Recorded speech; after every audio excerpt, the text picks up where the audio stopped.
What's up, guys? Welcome to the Titanium Vault. I'm your host, RJ Bass the third, and today's episode is a little bit of a tough one for me because it's my reaction to some negative feedback that I just received in regards to the Titanium Crucible. Okay. Now, you might be wondering, well, why should I even listen to this? This just sounds like RJ is going to be complaining and about somebody complaining about him. But the purpose behind today's episode is for you to truly think about how you handle negative feedback to your business and to you personally.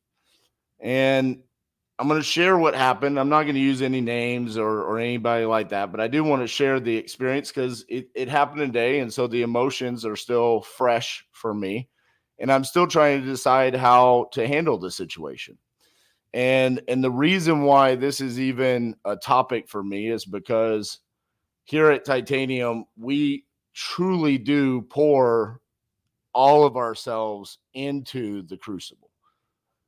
It is literally what happened today is probably the number one reason why we didn't have an education program for the longest time is because we did not want this feedback from people that, hey, I didn't receive enough value, right? We always wanted to be the people that consistently exceed expectations and provide as much value as possible.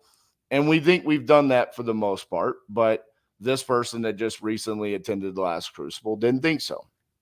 So the way that this transpired is this person was set to attend the September Crucible, which did not happen due to um, reasons outside of our control.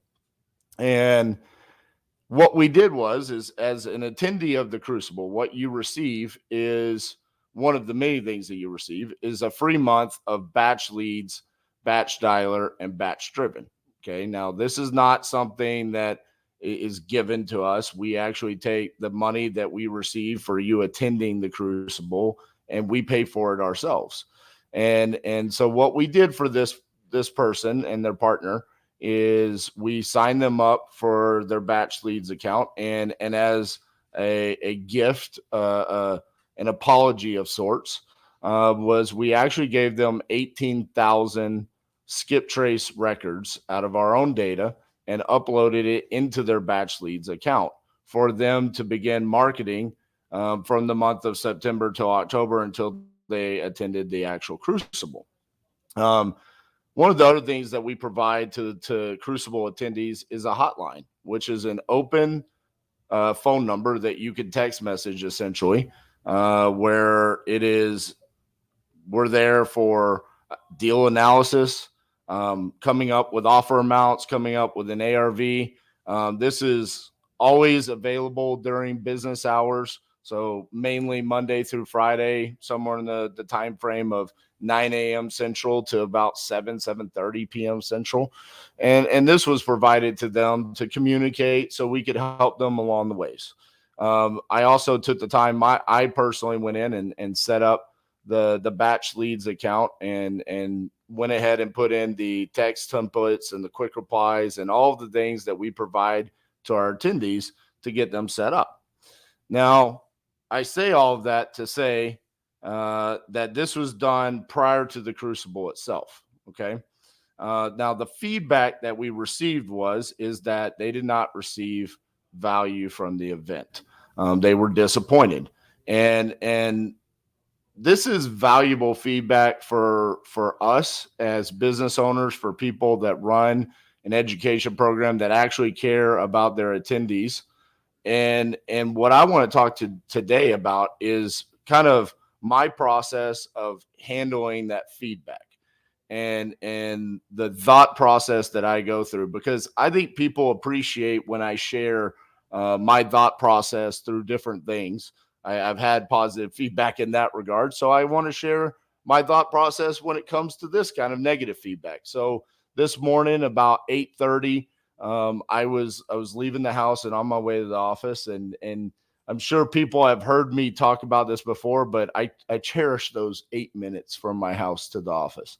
Um, it's just a way for me to kind of prepare myself for the day, collect my thoughts. Normally, I listen to a couple of songs and just try to get in a good frame of mind for the day. And as I was leaving, I saw the email come through, and I obviously saw, hey, that's a Crucible attendee that's emailing me.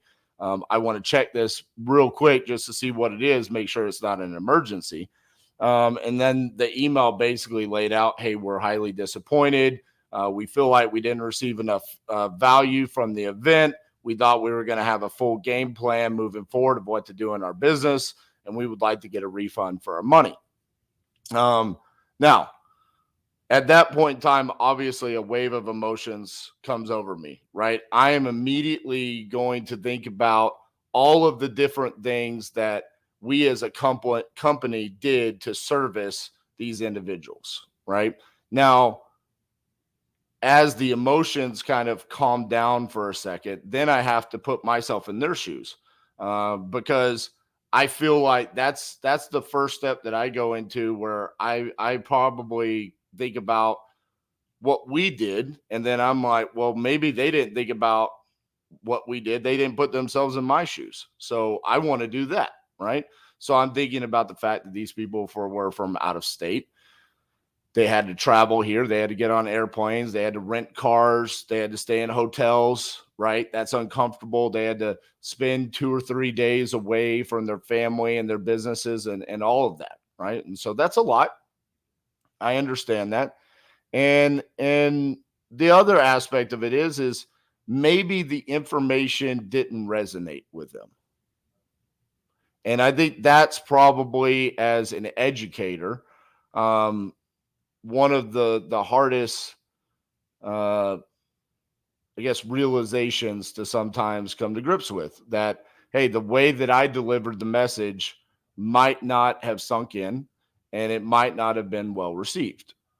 So I thought about, from that aspect, I thought about what all the information we provide, right? And if you break down just in the simplest of forms, the layout of the Crucible, it starts with my top five things that I want to lay out to run a successful wholesale business. And then that goes into systems, which obviously, as anybody knows, you see it running down at the bottom of every single one of my videos. The foundation starts within batch leads, because that's where we pull our data. That's where we skip trace it. That's where we're going to set up our campaigns for SMS and everything along those lines. So we immediately bust into SMS. And then we go into batch dialer.